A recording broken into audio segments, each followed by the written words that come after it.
Thank you very much. So today we're honored to swear in Jeanine Pirro, somebody I've known for a long time, and she's an incredible person, an incredible woman, as our new Interim United States Attorney for the District of Columbia. That's a big deal. And I'd like to congratulate Jeanine and her whole family. And we have Christine with us, and Alex, I know, is in a very, very important place right now.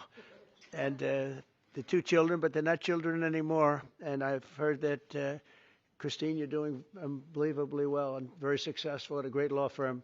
So it's great to have you with us. Thank you very much.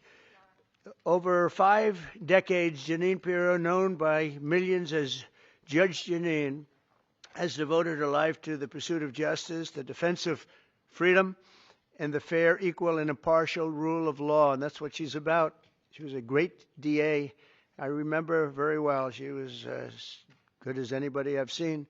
She began a career in 1975 as an assistant district attorney in Westchester County, New York, where she prosecuted violent crimes, and that was a serious prosecution. And she went after real criminals, not fake criminals like we seem to do today nowadays, people that shouldn't be prosecuted, including rape, murder, and was a tireless warrior on behalf of the most vulnerable people in our society. In that role, Jeanine helped create one of our country's first domestic violence bureaus. I think it was the first, Jeanine. And as its chief, she revolutionized victim protection and bold, innovative policies like very few people even thought of. In 1990, Jeanine became the first female judge in Westchester County history. And following the year, and by the way, very distinguished, had an unbelievable distinguished career.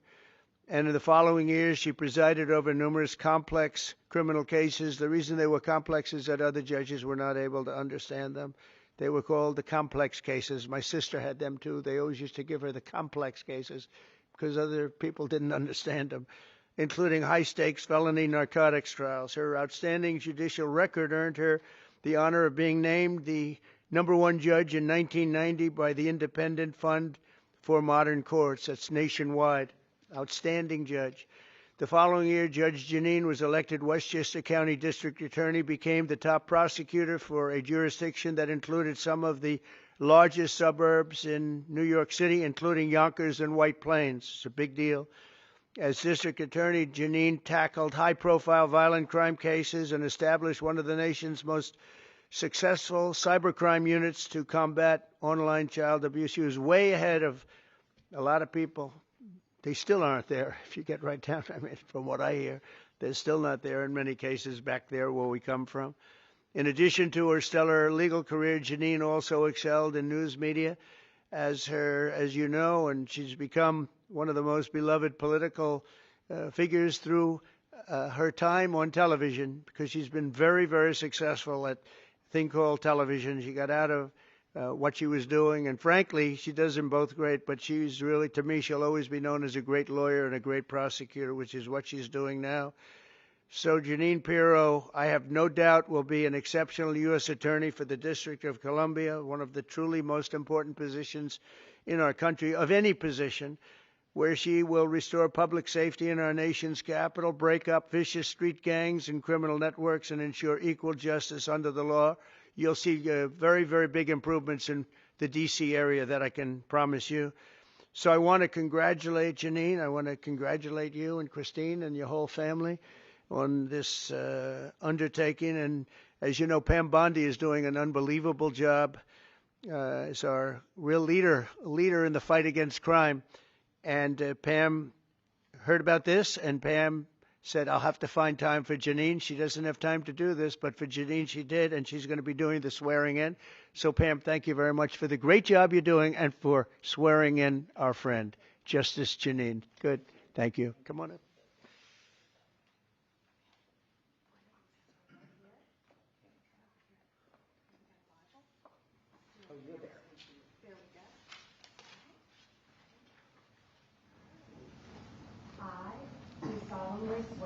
I, Jeanine Pirro, do solemnly swear that I will support and defend the Constitution of the United States that I will support and defend the Constitution of the United States against all enemies, foreign and domestic, against all enemies, foreign and domestic, and that I will bear true faith and allegiance to the same, and that I will bear true faith and allegiance to the same, and that I take this obligation freely, and that I take this obligation freely, without any mental reservation without any mental reservation or purpose of evasion, or purpose of evasion, and that I will well and faithfully and that I will well and faithfully discharge the duties discharge the duties of the office upon which I am about to enter. of the office upon which I am about to enter. So help me God. So help me God. Congratulations. Thank you.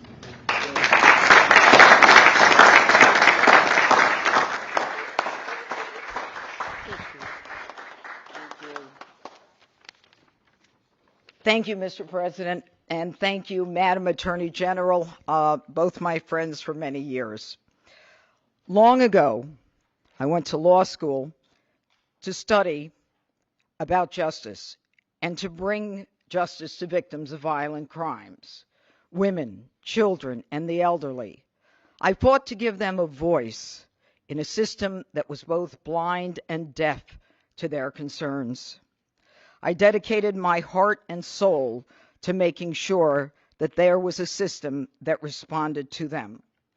My profile and my prosecutorial successes garnered public attention, and my life took unexpected turns. Through all of this, President Trump, you have remained as steadfast as one of my earliest supporters and champions. You never wavered. You were always steadfast, trustworthy, and confident. Today, Mr. President, you bring me back to my roots. And it is a larger arena, but no less an arena where we need justice, where we need to send a message that justice will be honored in the District of Columbia. And just last week, here in our nation's capital, two people on the brink of beginning their life had hopes and dreams that were never realized because a cold-blooded murderer made a decision to shoot them down on the streets on a cold, rainy night in our nation's capital. This will not go without just accounting. My voice should be heard loud and clear. No more tolerance of hatred, no more mercy for criminals. Violence will be addressed directly with the appropriate punishment. And this city will again become a shining city on a hill in an America that President Trump has promised to make great again and will make safe again. Mr. President, America thanks you, and I thank you.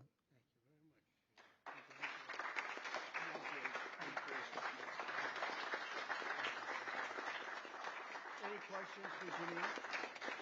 Any questions? Oh boy. Anything for Jeanine? You just want to talk to him. I get it.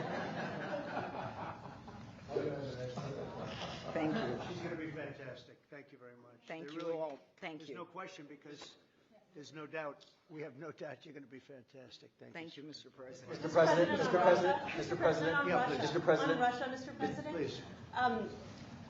Do you believe the Russians are being disrespectful when they say that your criticisms of Putin are simply an emotional response? And do you still believe that Putin actually wants to end the war? I can't tell you that, but I'll let you know in about 2 weeks. Within 2 weeks, we're going to find out very soon. We're going to find out whether or not he's tapping us along or not. And if he is, we'll respond a little bit differently. But it'll take about a week and a half, 2 weeks. We have Mr. Witkoff is here, who's doing a phenomenal job, is dealing with them very strongly right now. They seem to want to do something, but until the document is signed, I can't tell you. Nobody can. I can say this. That I'm very disappointed at what happened a couple of nights now, where people were killed in the middle of what you would call a negotiation. I'm very disappointed by that. Very, very disappointed. Yeah, please. You've called for an end to the Gaza war. Given the growing humanitarian humanitarian crisis and the decision of Prime Minister Netanyahu to expand the military operation.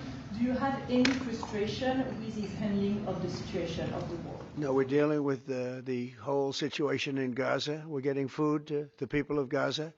It's been a very nasty situation, very nasty fight. October 7th was a very nasty day, the worst that I think I've ever seen.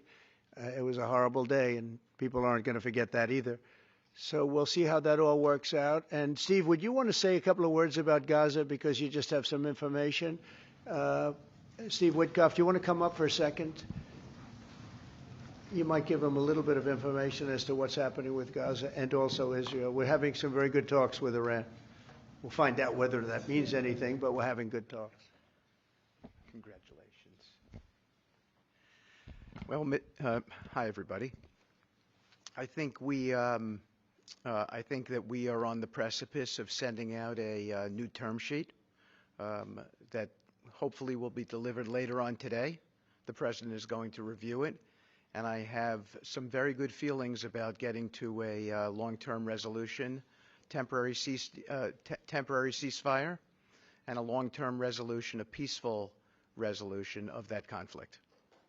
Mr. President, you said It's having to do with Iran. We're having very good talks with Mr. President, you said yesterday that Putin is playing with fire. What will be the consequences for Russia if Russia continues Well, to I'm not going to tell you exactly, but the words speak pretty loud. We're not happy about that situation. I think we're doing very well with Iran. I think we're doing very well with Gaza, but we are doing very well with Iran, and I think we're going to see something very sensible, because there are only two outcomes. You know what the two outcomes is: a smart outcome and there's a violent outcome, and I don't think anybody wants to see the second. But I think we've made a lot of progress, and we'll see. You know, they still have to agree to the final stages of a document, but I think you could be very well surprised what happens there, and it'll be a great thing for them. They could have a great country into the future. Yeah.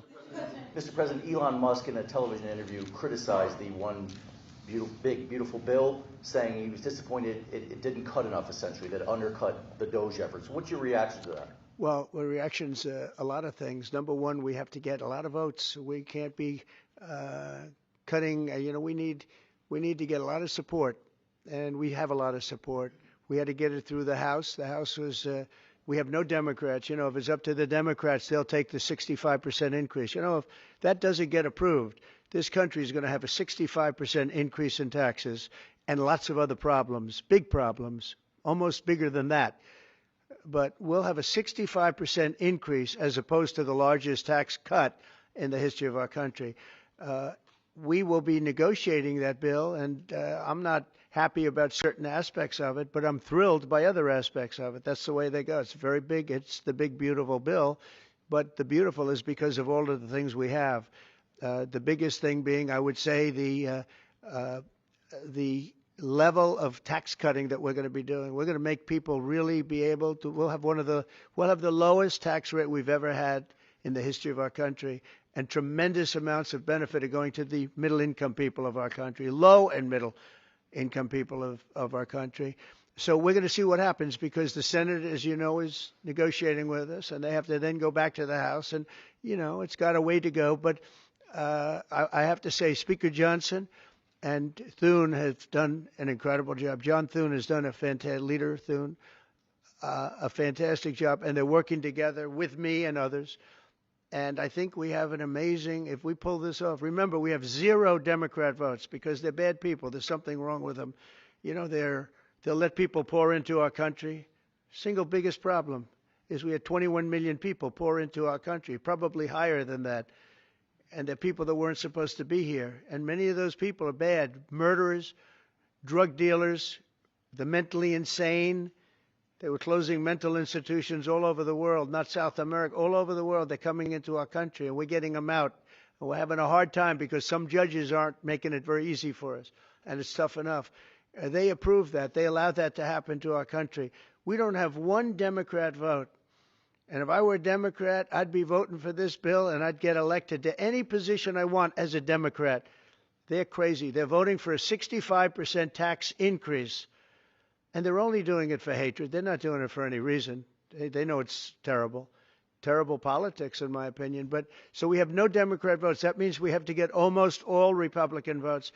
And I think we're very close to doing that. I think it'll be very successful. Yeah, please. Mr. President, Wall Street analysts have coined a new term called the taco trade. They're saying Trump always chickens out on your tariff threats, and that's why markets are higher this week. What's your response to that? I kick out?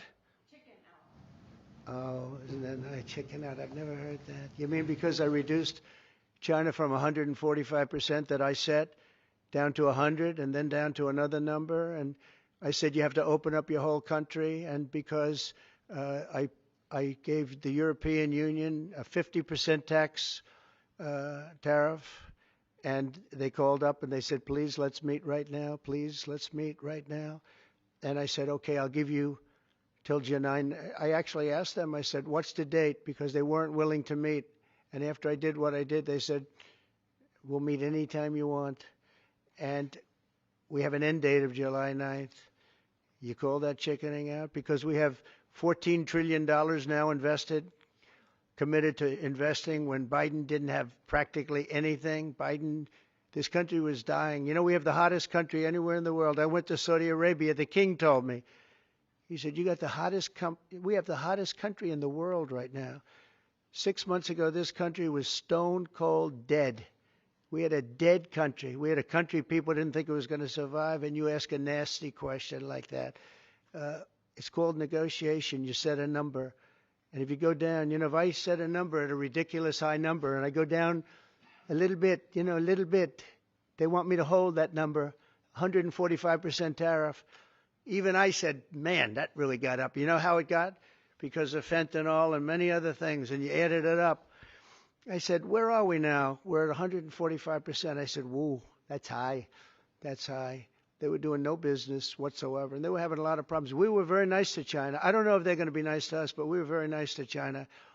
And in many ways, I think we really helped China tremendously because, they were having great difficulty because we were basically going cold turkey with China. We were doing no business because of the tariff, because it was so high. But I knew that. But don't ever say what you said. That's a nasty question. Go ahead. To me, that's the nastiest question. Wait a minute. Wait. Go ahead, please. Go ahead. President Zelensky says he's ready to sit down with you and Vladimir Putin in Geneva, and it sounds like General Kellogg is working on preparations for that. Are you planning to sit down with the two of them? Well, I will if it's necessary. It takes. We have to. I think I'm at this point. I wish it would have been that way a couple of months ago. But at this point, we're working on President Putin, and we'll see where we are. I think we're doing fine, but we'll see. I don't like what's happening. That's one thing I'll say. I don't like when I see rockets being shot into cities. That's no good. We're not going to allow it. You've always said that the war never would have started if you were Would have never happened, and it didn't didn't happen. He doesn't happen. seem willing to do anything that you want him to do. Do you still believe that he wouldn't have launched the war? No. We would have never had a war. We would have never had a war. If I were president, if the election weren't rigged, you wouldn't have had the war. You wouldn't have had the war. You wouldn't have had inflation. You wouldn't have had October 7th. That would have never happened because Iran was stone cold broke. They didn't have any money to give to Hamas or Hezbollah. You wouldn't have had that Afghanistan most embarrassing moment in the history of our country. You wouldn't have had any of it. You wouldn't have had inflation because energy costs. Look what happened. I brought inflation down to practically zero. And all of the groceries and all of the eggs and all of the things that you've been hearing about, they're back down. They're way down from where they were. I did something in 4 months that nobody's seen. And I have to say, in 4 months, and I said it before, and everyone's talking about it all over the world, we've got the hottest country anywhere in the world right now. We're the only country anybody's even talking about. All right, please go ahead. What stopped you from imposing new sanctions on Russia? Only the fact that if I think I'm close to getting a deal, I don't want to screw it up by doing that. Let me tell you, I'm a lot tougher than the people you're talking about, but you have to know when to use that. If I think it's going to hurt a deal, this isn't my war. This is Biden's war, Zelensky's war, and Putin's war. This isn't Trump's war. I'm only here for one thing, to see if I can end it, to save 5,000 lives a week and a lot of money, the money being much less important because I made that money. I went to Saudi Arabia, Qatar, and UAE, and We brought back $5.1 trillion. So I made that money in about 2 hours, the money that we're talking about, but it's still think of it, $300 billion we've spent with no checks, no balances. They just send cash. You can imagine what's happened to that money. I never saw anything like it in my life, but I'm more interested because I picked up $5.1 trillion and, by the way, got a beautiful, big, magnificent, free airplane for the United States Air Force, okay? Very proud of that, too. They tried to say, oh, it's Trump's airplane. Oh, yeah, sure. It's too big. Frankly, it's too big, much too big. When can we expect that to be the Air Force One? Well, it's here already. Yeah. It's in the country. It's being refitted for military standard. How much will it cost to refit it? Oh, I don't know. Whatever it is, a hell of a lot less than building a new one. We're waiting too long from Boeing. Boeing has got to get its act together. Yeah. Sir, on Nippon Steel, this arrangement that was just announced in the golden share, is that an arrangement you would consider for TikTok as well? Nothing to do with TikTok. Totally different kind of a deal. We'll have to get, to do it properly, we'll probably have to get China's approval. China's never easy. China's never easy. But I think we'll be able to save TikTok. I'd like to save TikTok. I mean, TikTok was very good to me. I won the young people by 37%. No Republicans ever won, and I won by 37%. And Charlie Kirk will tell you TikTok helped, but Charlie Kirk helped also. Oh, he just happens to be here. Look at him. He loves that we mentioned that name, right, Charlie? He's done great, and I appreciate all the help. But with young people, we won by 37%, Charlie, and you helped. But TikTok was amazing, and he was the first one. He said, "Get on TikTok." So I have a little bit of a warm spot. I know I shouldn't. They'll say quid pro quo, put him in jail for the rest of his life. Quid pro quo. No, TikTok was very good to me. I won young people. I don't know if it was because of TikTok, but it was something happened. No Republican has ever won they call them young people. Young people, you can define it a lot of different ways, but I won every age group in young people. And it never happened, and won by 37%. That's a lot. Yeah. Back on Iran, did you warn Prime Minister Netanyahu against taking some sort of actions that could disrupt the talks there in a phone call last week? Well, I'd like to be honest. Yes, I did. Next question, please. Just last on sanctions. I did, yeah. If Senate Republicans want to push It's not a warning. I said I don't think it's appropriate.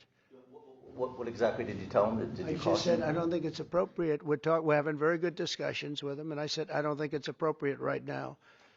Because if we can settle it with a very strong document, very strong, with inspections and no trust. I don't trust anybody. So no trust. I want it very strong where we can go in with inspectors. We can take whatever we want. We can blow up whatever we want, but nobody getting killed. We can blow up a lab, but nobody's going to be in the lab, as opposed to everybody being in the lab and blowing it up, right? Two ways of doing it. Yeah, I told him this would be inappropriate to do right now because we're very close to a solution. Now, that could change at any moment. Could change with a phone call. But right now, I think they want to make a deal, and if we can make a deal, save a lot of lives. When do you think a deal could happen on Iran? On which? A deal with Iran could happen. When I don't know. I think over the next couple of weeks, if it happens. Yeah. And on when could the administration resume the interviews for foreign students' visa? When do you think your administration could resume these interviews? On what? For the foreign student visa. Yesterday there was... for the French visa? For the French too, but all the foreign students. Oh, for the foreign visas? What are you referring? Foreign visas for what? Are you talking about for colleges? Okay, so you're off of Israel. Now you're talking about colleges, right? Yes, now. Okay. Well, we're going to see. Look, Harvard has been a disaster. They've taken $5 billion plus. $5 billion. Nobody knew that they were making this kind. If we didn't do this, we would have never found this out, Pam. They're taking $5 billion. And I'd rather see that money go to trade schools. And by the way, they're totally anti-Semitic at Harvard, as you know, and some other colleges too, in all fairness to them. And it's been exposed, very exposed. And I think they're dealing very badly. Every time they fight, they lose another $250 million. Yesterday we found another $100 million.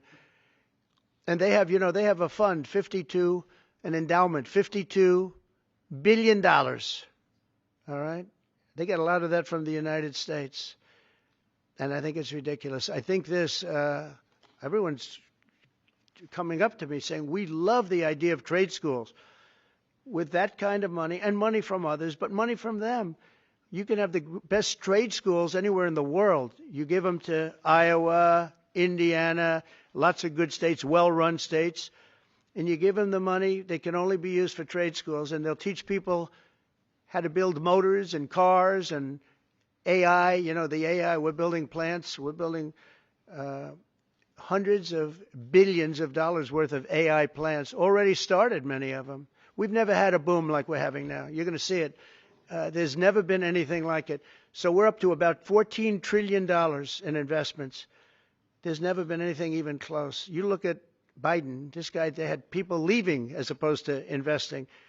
And they're doing it because, really, November 5th, and they're doing it because of the tariffs.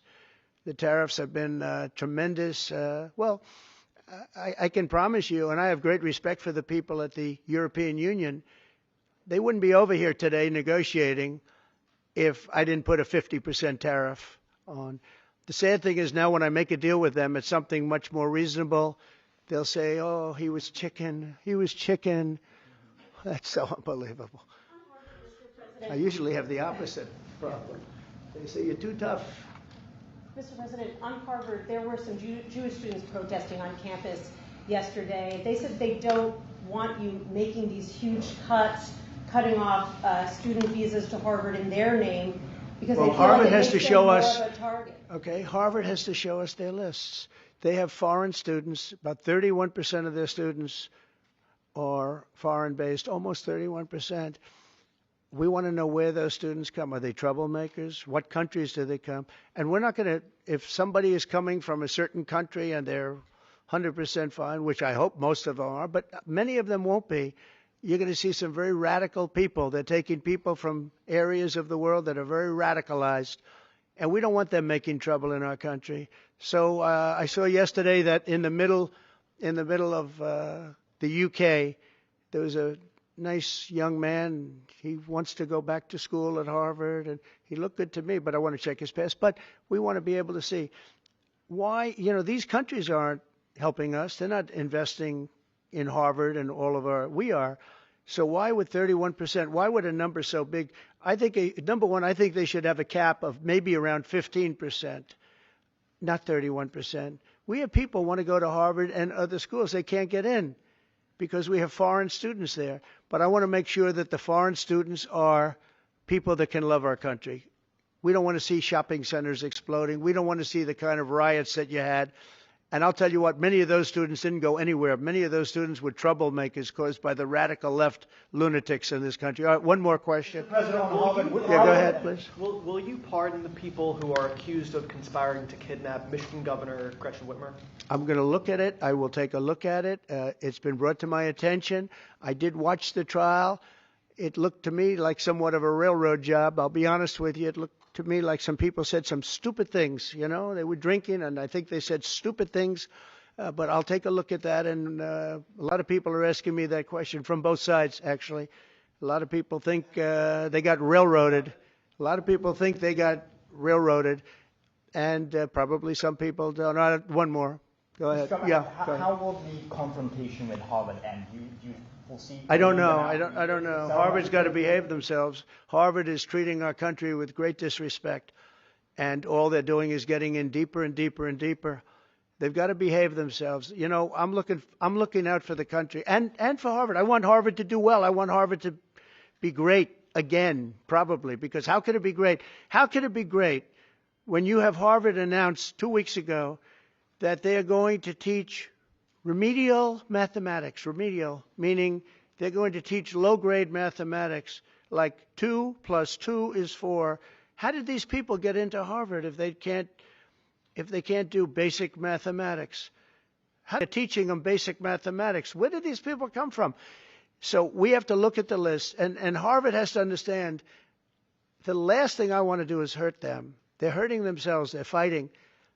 Columbia has been really, and they were very, very bad what they've done. They're very anti-Semitic and lots of other things, but they're working with us on finding a solution.